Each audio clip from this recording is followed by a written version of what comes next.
On a évalué si c'était possible de faire du sport avec un masque. C'est là qu'on a commencé à faire des allers-retours et donc de réalisation de prototypes de plus en plus aboutis. Salut, moi c'est Mathilde, je suis chef de projet chez Decathlon sur le masque barrière pour le sport.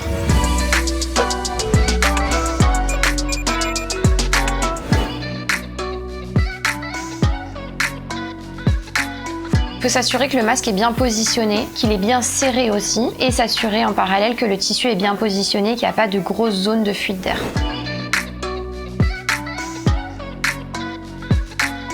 Il n'y a pas d'indication sur la durée maximum pendant laquelle on peut porter le masque parce que ça dépend de beaucoup trop de facteurs qu'on ne peut pas énoncer et ça dépend surtout de chacun. L'important c'est de se référer à ce que va proposer les fédérations, les clubs, etc.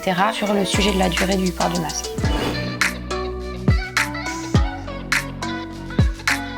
Le masque est constitué de composants qu'on a l'habitude d'utiliser chez Decathlon. Il y a d'une part la structure qui est rendue possible grâce à des baleines de soutien-gorge et d'autre part le composant, le tissu, qui est en fait une association de plusieurs tissus qu'on travaille chez Decathlon qu'on a jugé être la meilleure pour la pratique du sport.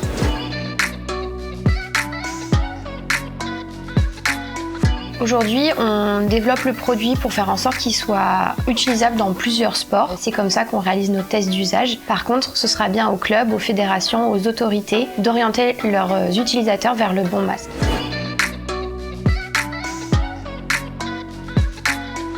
Alors non, quand on fait du sport avec un masque, c'est avant tout pour protéger les autres personnes avec lesquelles on fait du sport. C'est pas pour se protéger soi. L'objectif du masque barrière pour le sport, c'est surtout de protéger les autres. Et pour soi, le plus important, c'est avant tout de respecter les gestes barrières, dont le port du masque.